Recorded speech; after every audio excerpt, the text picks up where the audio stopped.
get no rest.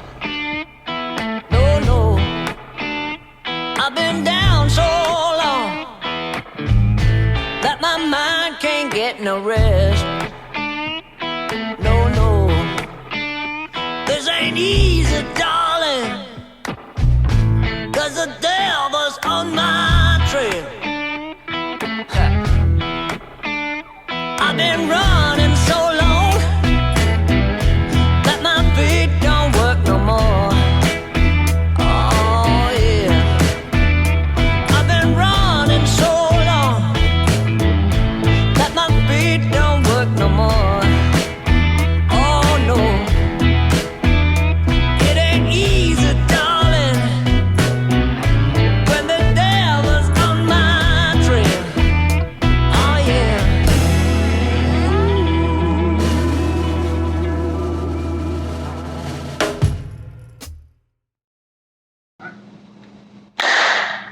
Welcome everyone to another episode of 6 Feet Apart with Sean and TJ. We're here as always at Felix E. Martin Jr. Hall in beautiful Greenville, Kentucky. I want to say thanks to you all for tuning in. If you have something you'd like to see on here, hit us up at info@felixmartinhall.org. We are joined today by Todd Reynolds, who's the Executive Director of Theater Workshop in Owensboro, as we try to cast our net a little wider into the regional arts scene. We certainly consider TWO to be a member of our theater family. We've all sort of shared the wealth, I think, over the years. So glad to have you here. Well, thanks for asking me to be here. Appreciate it. It's hit us all, obviously. So things are probably similar over in your neck of the woods. Feels like running in place a little bit, but we're making plans for how to proceed once the starting distance down. Right. We just want to do it safely, as everybody does. Take care of our volunteers. Where were you in terms of the season when things came to a halt? You know, we were in the middle of a youth production called Year at Women Junior. We had a great first weekend, and we had to cancel the second weekend. And we were in rehearsals for our last main stage show, which I was directing, called Something's Afoot. So we had to pull the rug out from under that. And here we are, over the summer, we had to cancel a summer youth musical. We postponed 2 fundraisers that were planned. One, Owensboro Got Talent, that we had finished the first weekend of, and postponed the second 2 preliminary rounds and the finale. So, it just felt like, it still feels like suspended animation. Yeah. We caught us in mid-stride, and there we still are for all intents and purposes. We've talked in other episodes. We were very lucky in terms of the school here that Mustang Drama finished their big spring musical the weekend before. Oh, that's correct. Everything got shut down. A lot of others weren't as fortunate. But local community theater, theater in GTI, was caught. Rehearsals for their children's production, canceled the summer musical, or postponed it to next year. Fingers crossed, and all that kind of stuff. Well, we had our season planned for this coming season, and the lady who's going to direct the first show of the year got another job across country, so she had to withdraw and face the decision: do we want to just find another person to direct that show, or see if we want to find another person to direct some other show, or wait a minute, we have this other show over here we have to cancel. So let's make that our first show next year. So we're looking at ways to do Something's Afoot, which is a musical, and that comes with a unique set of challenges. But I think we've got a unique set of answers that I've run by lots of health professionals and the folks at Three River District Health Department, and they like the idea. So I'm going to blurt it out yet. But We might get a scoop. well, the challenge is to keep everybody healthy, obviously, and that includes the performers. So you have to find a new and unique way of presenting this. And Something's Afoot is a spoof on Agatha Christie murder mystery. in general, and 10 Little Indians in particular. People stranded at an old house on an island and cut off from everybody. People start getting bumped off. So there are 10 characters. How do you keep everybody? There's wrestling, there's love scenes, there's dancing, there's all this stuff. So I figured, well, I think maybe the only way we can do this and make it safe for everybody is to eliminate all of that. What do you have left? You have the dialogue and the singing, right? So it's now become a one act. When we don't have any blocking, we don't have any choreography, and the kissing scenes are like now. What do you have? We have a radio show. Yeah. And so that's my intent, is to produce this like a radio show. However, we still got to keep everybody at a distance, keep them safe. So what I intend to do is create a little box that each person can perform inside. They have their own microphone, they have their own program feed, so they can hear everybody's cues. And each little cubicle, if you will, is like we're sitting in right now. This could be one. It's a chair, it's a table, a little lamp, painted a color, hang drapes, whatever it needs to reflect the personality of the character that occupies that space. And inside that space, they have all the hand props that are germane to what they did in the show. And frankly, this could get done as a radio play. They can have their sheet music and their lines and everything in hand. So hopefully they'll memorize all that stuff. But it adds to the, to the idea that you're in a radio show. All these people still need to get bumped off. So we have to be creative about how that happens too, right? So if a guy dies in an explosion, maybe we've got a flash from it. If a guy gets poison gas shot at him through the telephone, there's a flash. And the lady who gets electrocuted with the light switch gets a strobe light. Those kind of things. So that we can still bump off all the characters. And once they're gone, turn off the light on their bombs. Right. They're still there singing the chorus numbers, but you realize, oh yeah, he's dead, he's still alive. So that's the idea. We feel like we can do it and do it safely, and it'll still be really entertaining. Do you think Radio show's entertaining enough as it is, right? I'll put a police sound guy up there, do all the sound effects. So you'll still have costumes, you'll still have some interesting set to look at. You'll have all the lines, and I think people will enjoy seeing the challenges that we have to face and overcome to present this in a way that is still entertaining, and you don't lose any of the elements. You may have created a whole new Maybe. subgenre of history theaters. I could hear him taking notes in his head, everything that you were saying. So, Well, good. Do you think you'll stream it? And cast it on YouTube or I'm anything? talking to Concord about that, and they certainly have questions. I've sat in on a couple of webinars with folks, dramatists, folks like that. And this is new to everybody. Yeah. So the word that I get is that they're trying to figure out ways to make that happen. Because they realize with us, we've got a 230-seat house. We've got two theaters. Trinity, which is the old church, that seats 100 at best. Yeah, and we're not going to be able to use that building for the foreseeable future. There's no way to socially distance. There is really no lobby. So it's just maybe going to be rehearsal space or something like that. Now the Empress is another story. Got a small, a little bit larger lobby. It's not great, but it's manageable. And we see 230. So we can get a bigger audience in there, but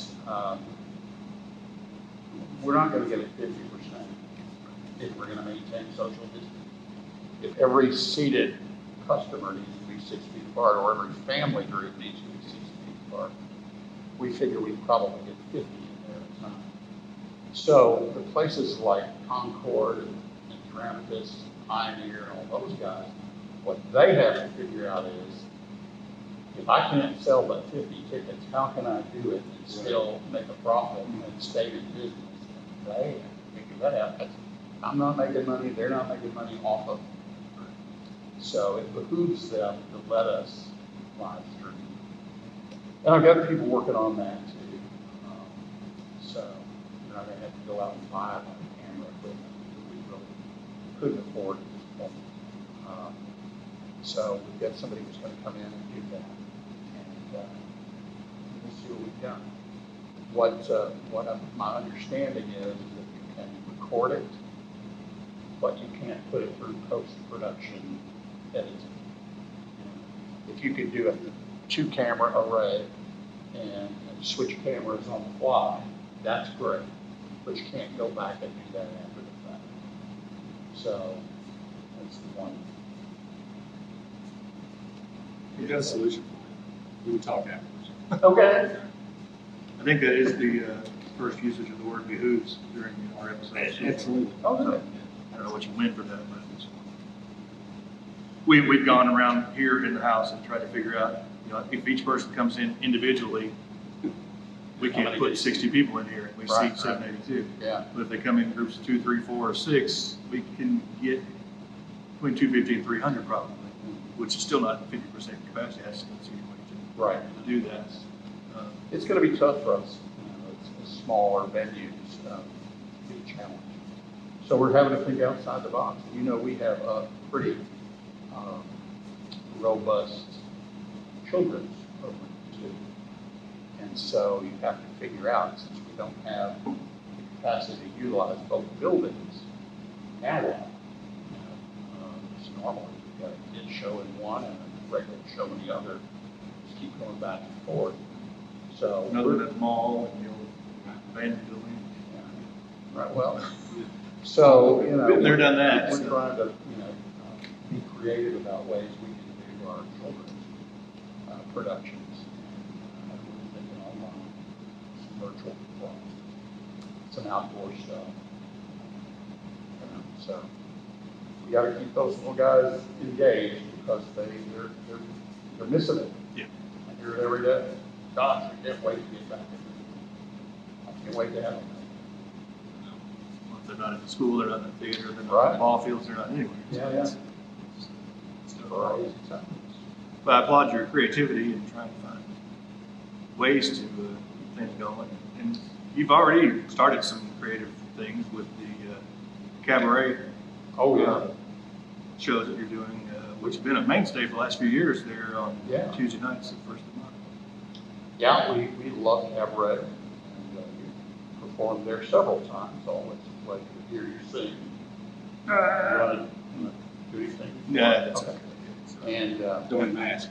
so anyway, We'll do a duet, and this will be the last episode. but yeah, it's just a nice little relaxing way to spend an evening. And, it's been so long, I don't even remember when we started. 7 and over usually by 8:30 or 8:45. So if you have an early bedtime, you still get to home and get to bed early. But we charge $5 to get in, and usually do about a $20 show. So people are making like $15 every time they come to just $20 worth of entertainment for $5. It's amazing. And those have been the first Tuesday of the month. Gosh, The last several years now. Well, October 2015, maybe something like that. So almost 5-year anniversary. Yeah, it's close. But since this has all happened, you've made those, what's it, the Faraway Cabaret? Faraway Cabaret. The last one we got to do in person was in March. And while we can't provide the candlelit tables, we can still provide some talented folks singing to audiences. And even if it's from their own living room, get people wherever they can record from. So it's been neat, but I think people are starting to become a little fatigued with performing like that. So start to think about whether we can, we have a little garden space out next door to our Trinity, an outdoor stage. It's not very big. trying to think about whether that's feasible to do outdoors in August. And, you just have to bring lawn chairs. Right. I think people are starting to really clamor for something live. I think they would even come see TJ and I do it. They come see you. So see it once. They would come and then when I open my mouth, they would leave. No, I don't say. TJ's good at a lot of things. Singing, I'm That's okay. Yeah, that's me. I've been in musicals, but I'm an actor who acts like he can sing sometimes. But I'll sing. I saw that on an audition for one time. So you consider yourself an actor who sings or a singer who acts. I really didn't consider myself either one of those things. So C, none of the above was the right answer. Very good. Well, we'll come back with a little more with Todd Reynolds, Executive Director of Theater Workshop Owensboro, in just a minute. After this word from our sponsors.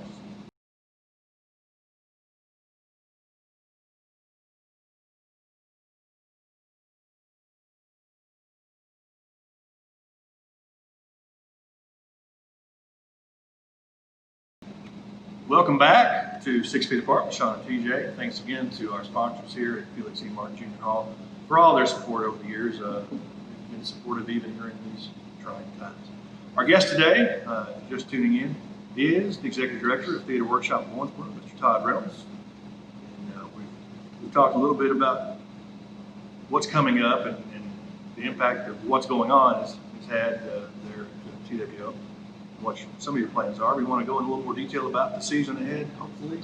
Well, yeah, our fingers crossed season That's coming it. up would start in September, mid-September, with something about the musical that we were talking about. After that, we had planned on switching to Trinity and doing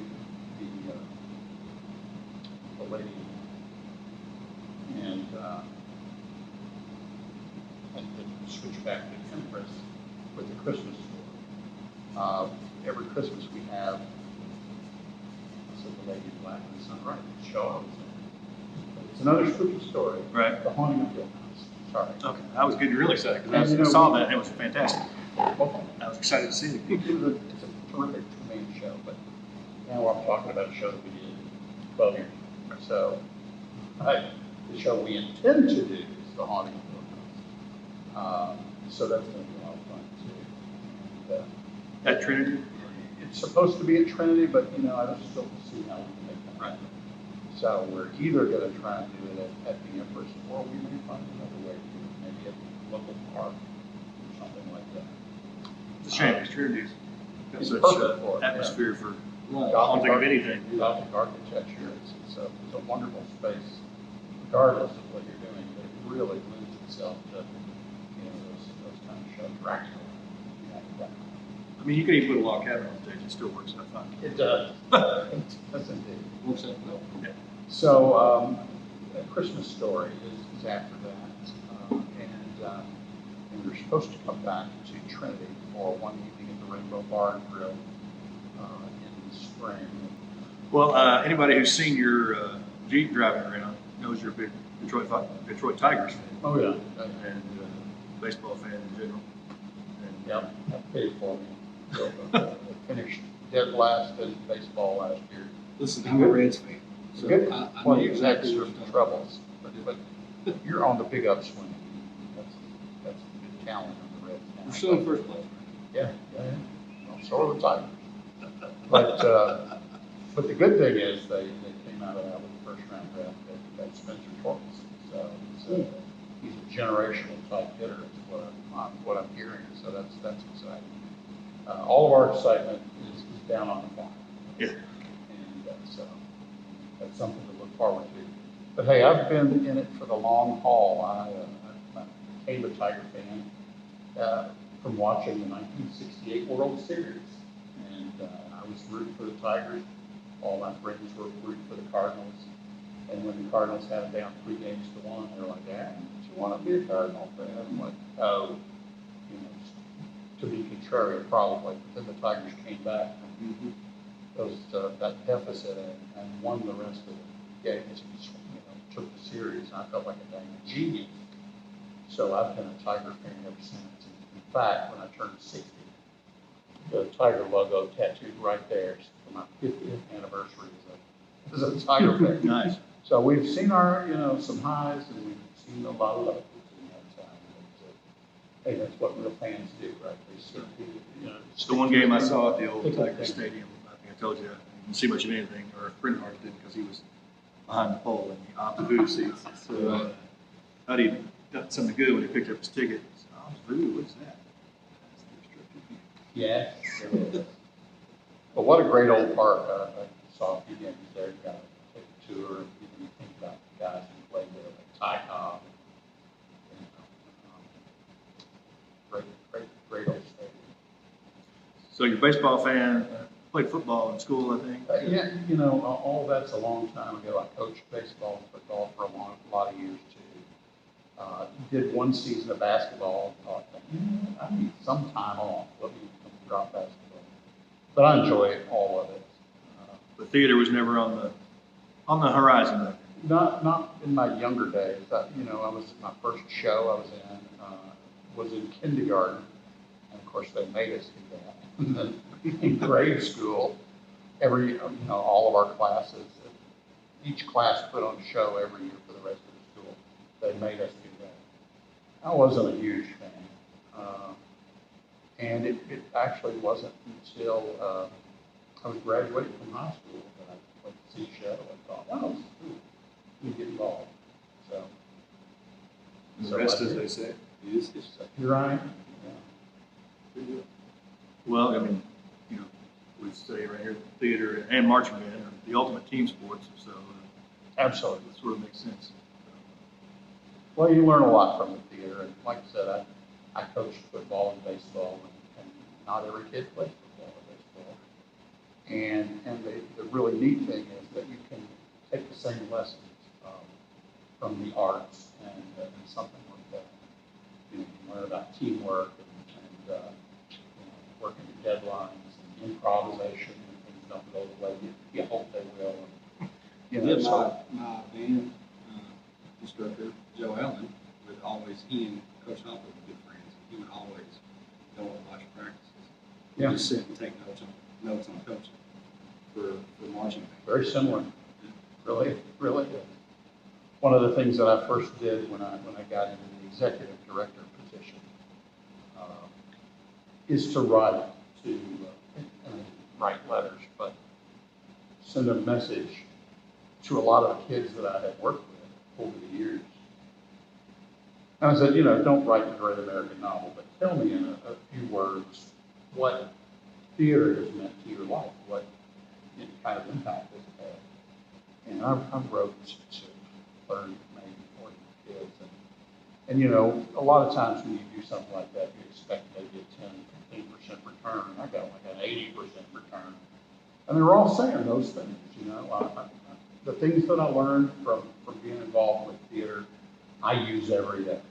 Some of those kids are ones working on Broadway. Several of them are professionals in theater now. But most of them are not. But they still use those same lessons. It's a confidence builder. So I can stand up in a boardroom and talk to people without being a nervous wreck. And, that came from the theater. Just the things that we said earlier, working the deadlines, with teamwork. Valuable life lessons. So you got kids, get them involved. Find something. They'll find their place. Absolutely. And we're so grateful and thankful to have a place here that the kids can come to. So I know you feel the same way about it. It's important. The times that we're going through right now, with everybody, especially when everybody's locked down at home, how are they getting through things? Watching TV, that takes actors and technicians, right? People who learn those skills through the arts. Maybe they're taking online tours of museums or listening to concerts, or it's the arts that make life interesting and get us through the hard times. Yeah.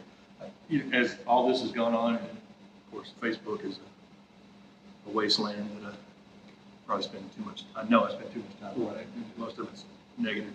But one of the things I noticed was people like,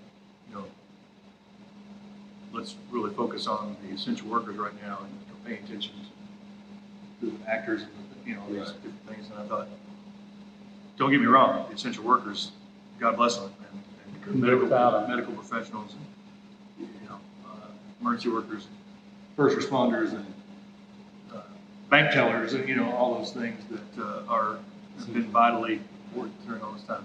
But I think people forget that at some point you've got to get an escape from them, and those people have got to get an escape from that. Yeah. And so you're telling me that during all this time you've not watched TV, you've not watched a movie, you've not read a book, you've not read a story online, you've not listened to music. Downloaded Disney Plus and watched Hamilton. Right. Nonstop. 3 or 4 times. Some people apparently around the clock.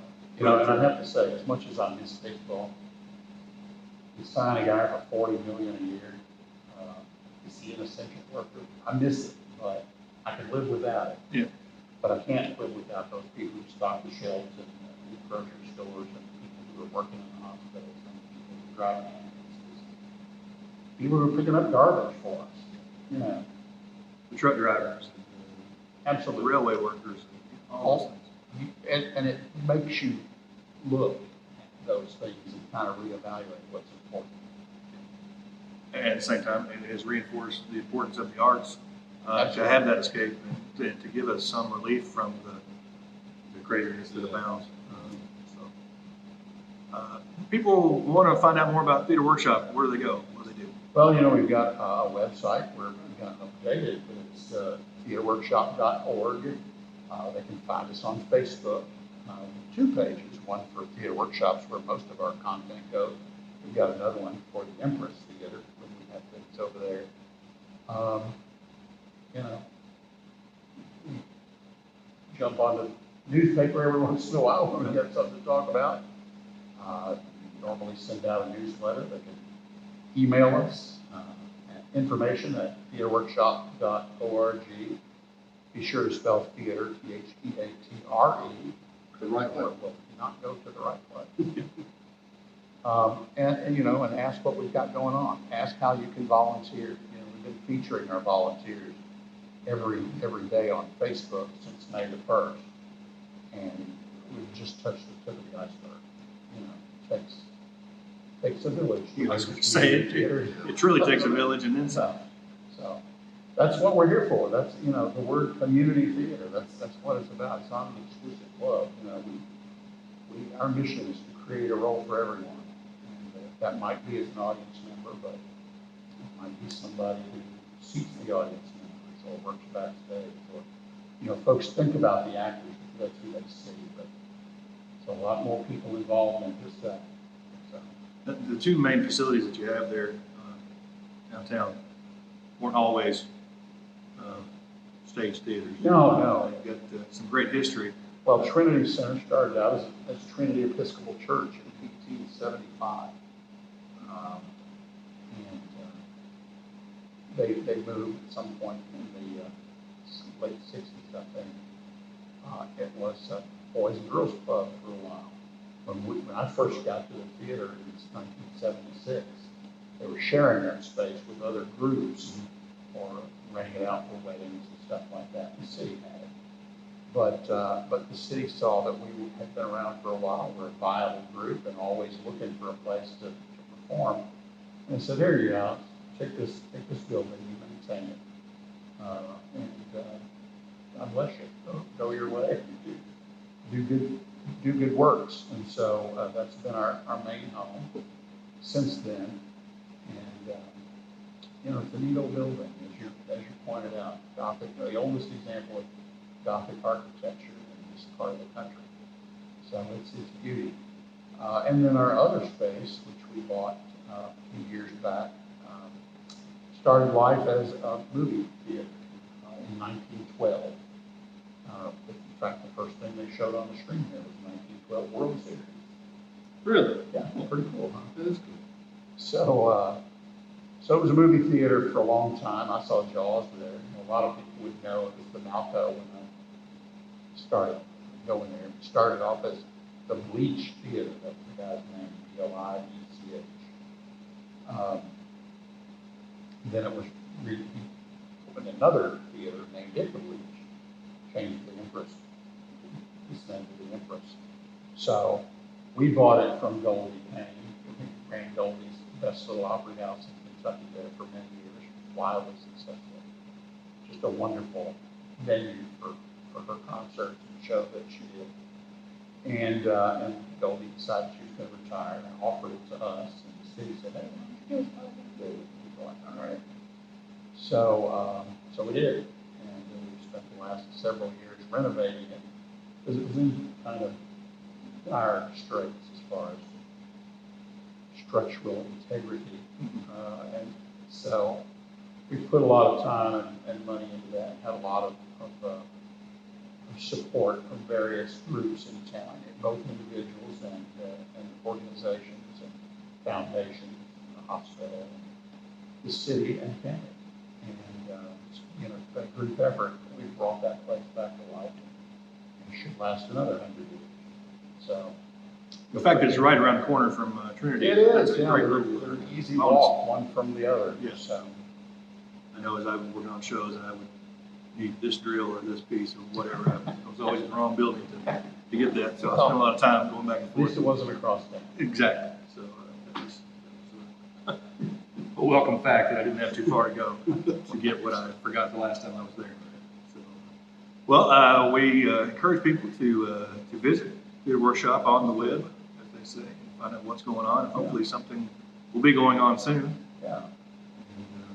And, We got all of our fingers and toes crossed. right? And eyes. Made it hard to drive over. I don't encourage it on the way back. So make sure we get you home safe. I appreciate it. We need to think of that name too. Yeah. I'll There's your homework. I'll yell. But it's always great to get perspective of others in the arts in the area, and appreciate you being a part of our family Well, here. thank you for asking me. It's been fun to talk about. So, always good to see what's going on in other parts of the world, not too far away. No, not too At least 6 feet away, At least 6 as we continue to live our lives that way. So we thank you for tuning in and being a part of our world this afternoon. 6 Feet Apart with Sean and TJ. See you next time.